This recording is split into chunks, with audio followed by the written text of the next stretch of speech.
Tribunus, selamat pagi, selamat Hari Kartini. Tema Day to be Awesome kali ini adalah Cinta Sang Kartini. Ibu kita Kartini pernah berseru, habis gelap terbitlah terang.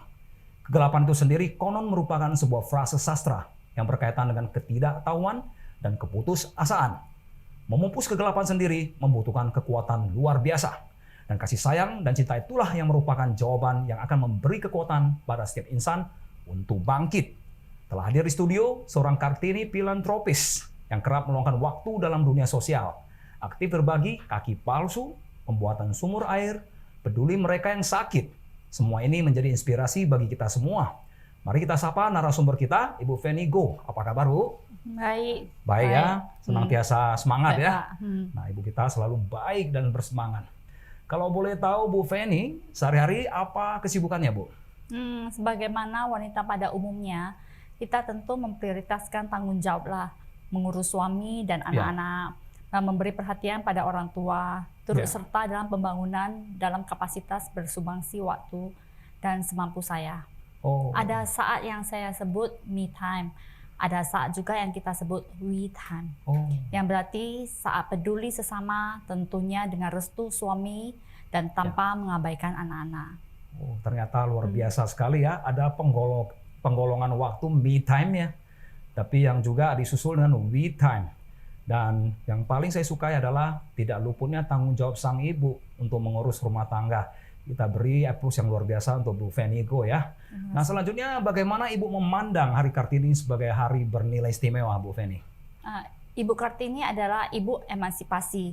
Kalau saya memandang emansipasi bukan sebagai hadiah, tapi pada tanggung jawab. Karena disebut-sebut sebagai kesetaraan gender, kesetaraan itulah yang merupakan titik awal kami untuk mengisi nilai-nilai kehidupan. Kilas balik, kalau saya merenungi orang tua saya, guru dan pemimpin negara, yang saya lihat justru semua memberikan peran pada negara dan masyarakat. Orang tua telah mendewasakan kami dengan perjuangannya. Guru mencerdaskan kami, dan pemimpin negara memberi kepastian hukum dan masa depan. Semua berjuang dan itu sesuatu banget. Lantas saya berpikir, emansipasi harus diletakkan pada koridor yang tepat. Lebih konkret kita dapat turut serta mengambil peran di masyarakat, bukan melulu menuntut hak, tapi juga konsistenlah dalam kewajiban. Salah satunya kepedulian pada sesama. Ternyata luhur sekali ya. Saya masih ingat kadang-kadang emansipasi ini dipeleseti sebagai kesetaraan hak, kemudian wanita minta diagung-agungkan. Padahal sebenarnya wanita itu lebih cenderung sebagai ibu, simbol kasih sayang, simbol kekuatan dari para lelaki juga. Dan mereka lah yang pertama mengedukasi kita untuk menjadi kuat. Terutama pada saat kita teringat ibu kita, beliau bisa mendewasakan seorang dengan kasih sayang, tidak dengan kekerasan. Jadi emansipasi dalam konteks ini digarisbawahi oleh Bu Feni sebagai emansipasi yang merupakan kewajiban. Nah, kewajiban ini bagus ya.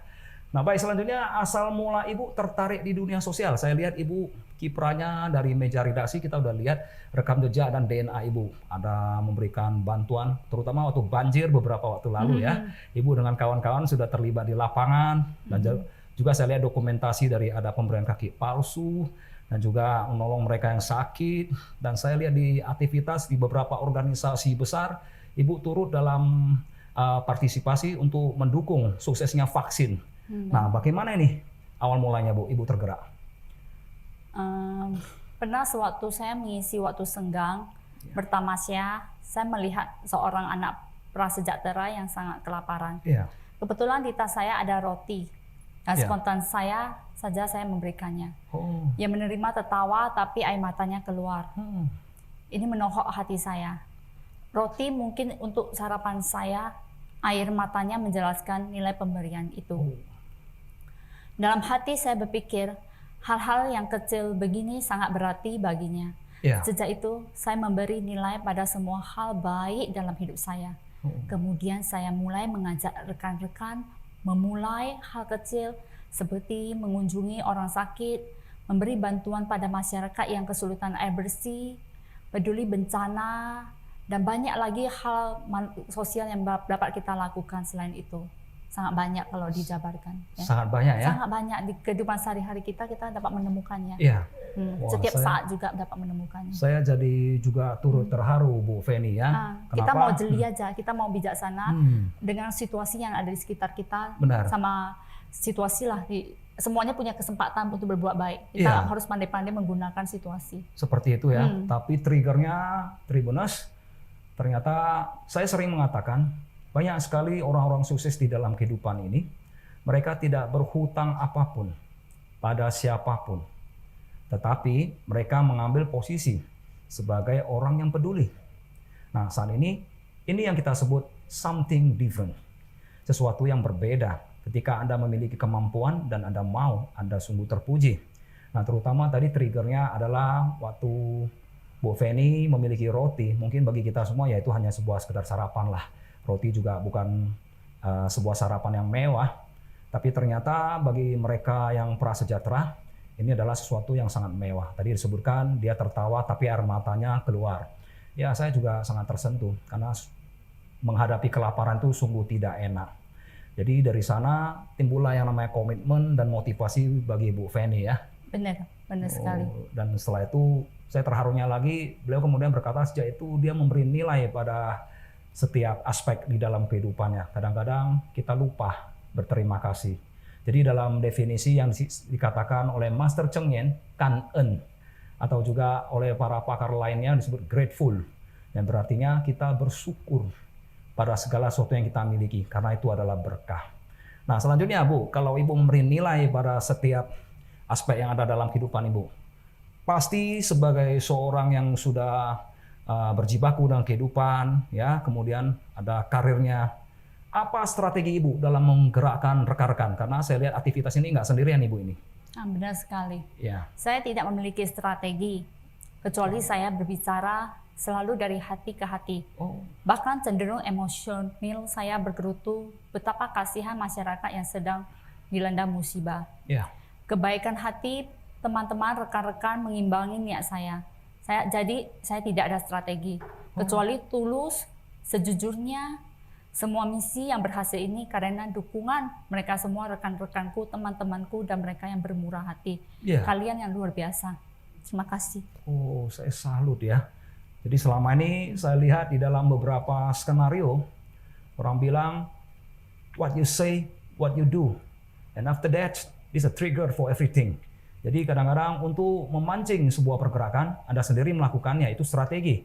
Tetapi bagi seorang Ibu Feni, beliau hanya menggerakkannya dari hati ke hati. Nah, ini menyadarkan saya juga ini, sebagai seorang profesional di dunia karir, kadang-kadang kita kerap mengedepankan strategi dan taktik. Ternyata nggak semuanya harus dimulai dari strategi dan taktik. Kadang-kadang di dunia profesional, yang disebut strategi itu berkaitan dengan segmentasi, targeting, positioning. Kita berpikir siapa segmennya, siapa targetnya. Kemudian di taktik itu ada product, price, place, promotion. Nah, 4P inilah yang kadang-kadang membuat kita berpikir keras.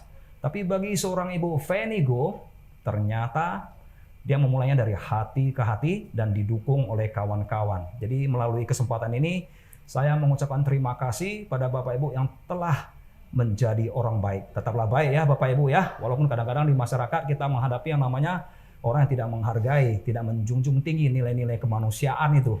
Nah baik, selama berada di dunia sosial ini, apa tantangan yang Ibu rasakan? Kan nggak lurus-lurus saja itu Bu Feni. Iya, sebagai insan manusia saya jujur katakan, kami tidak luput dari kekurangan. Ada saat saya kecewa, bukan karena tidak mendapatkan dukungan, tetapi keterbatasan pengetahuan, akses, dan waktu. Misalnya saat ada yang kritis dan berada pada tahap stadium akhir meminta bantuan, moral kami mendesak untuk menolongnya. Fakta yang kita lihat hampir tidak mungkin, itu sangat melukai hati kami. Jadi kebetulan juga semalam saya ada menolong satu orang, dan karena mungkin karena keterbatasan saya berusaha belajar bagaimana cara menolong orang yang prasejahtera, masukkan ke rumah sakit dan ditanggung oleh dinas sosial bagaimana caranya. Itu hal-hal itu bukan untuk aku pribadi sendiri, tapi aku belajar itu biar saya bisa menolong banyak orang. Luar biasa ya, gitu. Bu Feni. Nah, saya melihat satu nilai yang bagus, critical point-nya adalah Ibu Feni ini tadi mengatakan dia kecewa bukan karena tidak diperhatikan, tidak mendapatkan dukungan, itu tidak menjadi prioritas seorang ibu. Karena biasanya kalau menggunakan kekuatan seperti itu adalah ego berbicara. Tetapi beliau menyesali ketika pada saat critical point itu ada orang yang sangat membutuhkan bantuan dan beliau tidak bisa memberikan bantuan karena beberapa faktor keterbatasan. Nah ini luhur sekali ya. Jadi Bapak Ibu, melalui kesempatan ini saya juga mengetuk pintu hati Anda ketika Bu Feni dan kawan-kawan atau juga rekan kita menolong seseorang, jika tidak dapat membantu, janganlah menghambat misi luhur mereka. Tidaklah mungkin mereka berada di dunia sosial hanya untuk mencari nama, karena di dalam sana ada nyawa manusia, nasib anak-anak, nasib orang tua. Mungkin mereka lapar, mungkin mereka nestapa, mungkin mereka menunggu kesempatan untuk ditolong. Nah, apabila Bapak Ibu tidak memiliki kekuatan finansial, kekuatan dari tenaga bisa membuat sesuatu yang berbeda.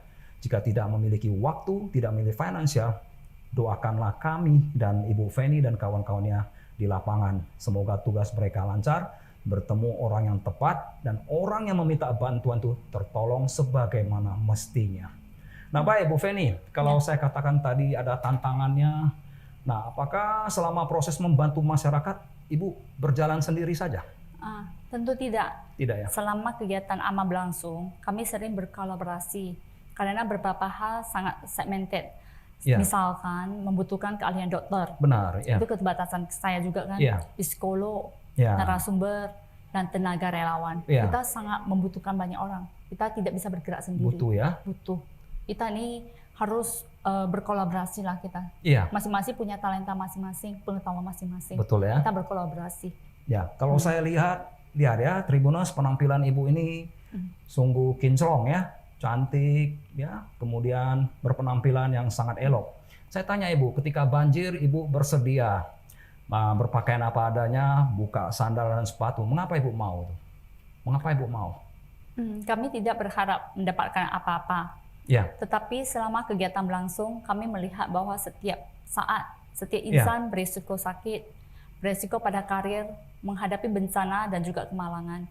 Tanpa harus saling menyakiti, setiap insan sudah cukup menderita. Ya, bahkan benar. ketika seorang menangis, kenyataannya bahwa rasa asin air mata mereka sama dengan kita. Betul sekali. Ya. Hingga yang saya dapati adalah kita harus senantiasa rendah hati, Ya. penuh cinta pada sesama. Yang mengenai pada waktu banjir itu, Ya. saya ada mendapatkan satu poin. Saya diberi Tuhan gaji yang besar melalui suami saya untuk saya. Sehingga saya bisa penampilan seperti begini. Benar. Ketika kita digaji oleh besar oleh Tuhan, kita adalah hambanya, pekerjanya. Kita harus berusaha memberikan kontribusi kerja kita, kinerja kita yang lebih daripada orang yang dititipkan lebih sedikit. Semakin besar kita dititipkan, semakin kita harus sadar kita harus semakin besar berkontribusi kepada manusia ini. Karena dititipkan oleh Tuhan. Benar. Rezeki itu dititipkan oleh Tuhan. Iya. Saya adalah pekerja Tuhan, hamba Tuhan. Hamba Tuhan ya. Jadi menggunakan berkah untuk menciptakan berkah. Harus sadar bahwa kita ini udah dikasih semuanya secara lengkap. Jadi kamu gak ada kekurangan lagi, Feni. Sekarang kamu bekerja. Itu layani sebabnya manusia. Saya lihat di kamu rekam. punya waktu, punya semua. Seperti itu. Tuhan kasih kamu waktu. Benar. Melalui suami kasih kamu pembantu. Melalui asisten rumah tangga, kemudahan. Kamu punya waktu luang. Untuk apa waktu luangnya? Untuk shopping aja, untuk arisan, kumpul-kumpul, gosip-gosip, atau kamu mau untuk kemanusiaan. Terserah, kan hidup itu pilihan. Benar. Tapi aku memilih untuk kemanusiaan. Saya apresiasi banget poin satu ini Ibu, dan ini juga sebuah masukan untuk kita semua. Ketika suami memiliki sebuah posisi di masyarakat yang lebih dan memberikan kesejahteraan, kebahagiaan bagi seorang istri, hendaknya kita juga turut merawat berkah itu dengan memberi perhatian pada mereka yang membutuhkannya. Dan satu hal yang saya sukai tadi dari poin Bu Feni adalah menghindari gosip, arisan-arisan, kemudian memamerkan peta kekuatan dari materialnya. Nah itu bisa menjatuhkan mental. Akibatnya kita memiliki tabiat buruk menuntut sang suami. Jadi atribut-atribut duniawi ini baik dari perhiasan, jabatan, status sosial, kadang anugerah itu bisa mencelakai kita. Jadi mari kita mengutip sebuah kalimat, di balik anugerah dan berkah besar, selalu dituntut tanggung jawab besar. Jadi Bu Feni telah mengikapinya dengan sangat positif. Nah, kalau tadi saya lihat Ibu sudah bersedia bersenang-senang, ya, rekam jejak Ibu penuh dengan aktivitas sosial. Jadi kapan Ibu pergi berjalan-jalan? Kapan ini? Kapan pergi berjalan-jalannya? Ya. Sama saya nggak berpikir untuk berjalan-jalan. Oh, nggak berpikir ya? Nggak berpikir. Nah, kapan Ibu menikmati hidup kalau demikian? Saya menikmati hidup waktu saya melakukan kegiatan sosial sebenarnya. Oh. Jauh lebih senang daripada Piknik aku gitu? shopping, arisan gitu. Aku lebih memilih gitu. Nah, kalau begitu saya jadi tertantang ingin bertanya, apakah latar Ibu waktu lahir memang sudah kaya raya? Aku dari keluarga yang bukan keluarga kaya raya. Bukan keluarga kaya raya, Nah, tapi Ibu kaya batin ya? betul sekali. Kaya batin ya. Jadi Ibu tidak menganggap piknik itu sebagai prioritas, tapi menolong orang itu adalah kebahagiaan tersendiri. Iya, kebahagiaan yang lebih besar. Oh, dan ini juga termasuk kategori sosok yang langka di masyarakat. Nah, jadi Tribuners kadang-kadang kita dengan beberapa paket mie instan, kita melakukan sebuah aktivitas sosial, kemudian kita mempublikasikannya di media sosial. Kadang saya bertanya, sesungguhnya Anda ingin kelihatan baik atau Anda ingin kelihatan benar-benar benar? Dengan bermodalkan sebuah mie instan, Anda mengorbankan masa depan dari image orang yang Anda citrakan itu. Nah, jadi Bapak Ibu, saya ketuk pintu hati Bapak Ibu, jika menolong seseorang, berilah inspirasi kepadanya, berilah kekuatan kepadanya, berilah motivasi dan alasan, sebuah reason for being baginya untuk menjadi orang yang lebih maju. Baik, Bu Feni, kemudian ada nggak Ibu pernah merasa kosong dalam hidup satu ketika? Sesekali pernah nggak merasa hampa gitu? Pernah nggak? Mungkin ada, tapi udah tak teringat lagi. Tak ingat lagi ya? Karena udah lama gak hampa. Oh, karena sering diisi dengan nilai-nilai kehidupan ya. Nah, aktivitas. kalau saya lihat yang Ibu tolong itu Ibu tidak pilih kasih. Benar. Nah, mana yang lebih menantang? Menolong anak-anak, menolong orang sakit, atau menolong orang tua? Atau menolong bencana alam? Semuanya sama. Semuanya sama. Semuanya sama. Namanya menolong orang kan. Namanya menolong ya. Gak ada pilihan kok di sini, senang enggak lah. Nah, baik. Tentunya mewakili masyarakat. Mereka akan bertanya dari mana sumber keuangan? Oh, dari dana masyarakat, teman-teman semua yang menitipkan itu kepada saya. Dan mereka percaya pada Ibu? Percaya, mereka percaya. Maka saya terima kasih banget. Kalau tidak ada dana dari mereka juga, tidak mungkin bisa melakukan semua kebaikan ini. Mereka yang luar biasa, bukan saya sebenarnya. Oh. Saya perantara mereka saja. Setiap hari mereka bilang, kamu luar biasa. Saya nggak luar biasa. Yang luar biasa tuh kalian sebenarnya. Saya cuma perantara memfasilitasi aja. Tapi kalian yang luar biasa. Ya, jadi saya masih ingat bagaimana sebuah bank mengapresal calon pemegang kartu kredit. Mereka akan menyelidiki kekuatan finansial kita, behavioral dan attitude kita, atau tabiat kita dalam hal uang. Kemudian mereka akan bertanya pada kawan-kawan kita bagaimana cara hidup seseorang ini. Jadi 3 hal ini yang kemudian menentukan dikeluarkan atau tidaknya sebuah kartu kredit. Nah, ini artinya seseorang itu harus memiliki reputasi yang baik. Jadi trust and belief, kepercayaan itu dibangun tidak dalam waktu singkat. Jika Ibu Feni dapat mengesankan para donatur, itu pasti ada alasannya. Karena reputasi dan rekam jejak. Dan seseorang memberikan bantuan bukan karena mereka itu sakti dan sebagainya, tapi mereka tersentuh dan melihat manfaat dari perbuatan ini. Jadi singkat cerita, mereka tidak pernah menolak, Bu Feni?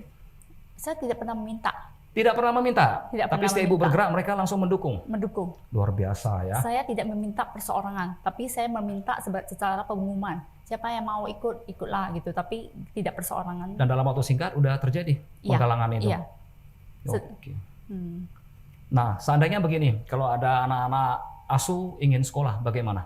Nanti saya minta loh, saya buat pengumuman di medsos saya, di Instagram saya. Iya. Siapa yang mau menolong anak ini bagaimana ceritanya? Aku mau tahu juga ceritanya kan, sebagaimana prasejahteranya sampai tidak bisa sekolah. Terus anak ini memang suka sekolah atau enggak gitu, biar tersalurkan dengan tepat. Nanti saya buat ceritanya. Sesuai dengan bakat dan minatnya. Saya infokan ke teman-teman semuanya, ceritanya kayak gini. Nanti mereka pasti tersentuh. Pasti tersentuh ya. Kebanyakan mereka luar biasa lah. Mereka semua calon-calon dewa-dewi lah. Dewa-dewi, Calon-calon calon Buddha, calon-calon hamba Tuhan semuanya. Ya, Kemudian mereka calon hebat-hebat. tokoh masyarakat ya, pemimpin-pemimpin Ya, dunia begitu ya. Mereka hebat. Ya.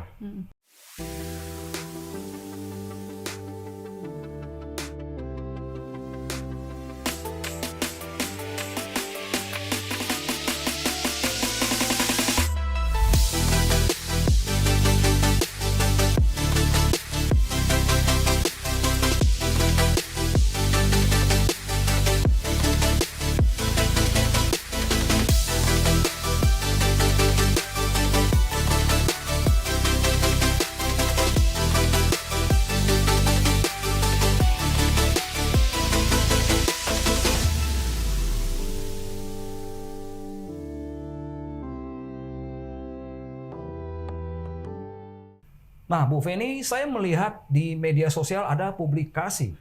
Lantas dokumentasi di IG dan media itu sebagai apa? Awalnya saya tidak berhasrat jika itu berkaitan dengan citra. Sungguh tidak fair jika mencari panggung dengan cara seperti ini. Tapi perlu diketahui juga lah, untuk diketahui ya, setiap kami mendapat dukungan dari donatur, kami memberi pertanggungjawaban berupa dokumen foto, data visual. Dan rekam jejak ini pula lah yang menjadi motivasi bagi kami untuk terus berbuat kebaikan. Dan melalui publikasi ini pula lah datang banyak relawan dan menimbulkan ketertarikan bagi para calon donatur. Mayoritas donatur tidak memiliki data berupa sasaran yang tepat dan keterbatasan waktu. Dan melalui media kamilah mereka kerap menitipkan bantuan. Seperti itu ya. Jadi saya pikir ini cukup make sense lah. Karena ada diberikan bantuan berupa material ya. Nah tentunya harus ada pertanggungjawaban. Baik itu secara material ataupun secara moral. Dan ternyata ini didokumentasikan dalam rangka sebagai pertanggungjawaban. Benar Bu Feni. sekali. Wah itu luhur sekali ya. Jadi orang bisa mengetahui, oh ini sudah dilaksanakan, oh ini sudah selesai. Dan juga bisa mengajak orang lain untuk berbuat kebaikan yang sama. Benar sekali, ini adalah inspirasi. Dan orang. institusi lain yang selama ini diam, mungkin belum awaken, belum bangkit, akhirnya terpanggil juga. Oh Bu Feni dan kawan-kawan sudah berbuat, kita juga harus berbuat untuk membantu masyarakat. Benar. Luar biasa sekali. Nah baiklah, setelah panjang lebar kita mengetahui rekam jejak dari seorang Ibu Feni, dan ini masih dalam suasana Hari Kartini. Nah kita minta sedikit himbauan dari Ibu pada masyarakat. Saya terkesan dengan sebuah kalimat dari masa lalu. Bagaikan kasih ibu kepada anak tunggalnya, demikianlah kasih sayang dipancarkan ke segala penjuru, tiada batas dan tiada pilih kasih. Jika setiap insan saling mengasihi, saling berpengertian, dunia akan damai sejahtera. Jika melihat dan mendengar ratapan setiap insan, hendaknya kita memberi perhatian. Di hari ini, Hari Kartini, saya mendoakan semoga negara kita damai sejahtera dan maju pesat dalam pembangunan. Iya, luar biasa sekali ya. Saya merasakan kasih sayang dari seorang Ibu Feni dan kawan-kawannya melalui ungkapan ini. Baiklah Tribuners, Kartini, Mama Teresa, Benazir Bhutto, Dipama, Corazon Aquino, dan Ibu Megawati, semuanya berlatar negara yang berbeda. Dan semuanya adalah ibu yang memberi nilai pada kehidupan. Peran serta mereka laksana bintang dalam kegelapan. Kasih sayang yang mereka tunjukkan telah mengokohkan peradaban. Ketika emansipasi menjadi petuah, kita berkewajiban menghormati wanita. Sejalan dengan nasihat para tua bahwa surga berada di telapak kaki ibu. Selamat Hari Kartini. Terima kasih kita ucapkan kepada Ibu Feni dan kawan-kawan dan juga para donatur yang telah bermurah hati. Semoga kita semua selalu sejahtera. Di Kartini ini juga semoga negara kita makmur, maju, dan semakin diperhitungkan dalam kancah dunia. Demikian Detu Biosam edisi kali ini. Kita jumpa di edisi berikutnya. Salam.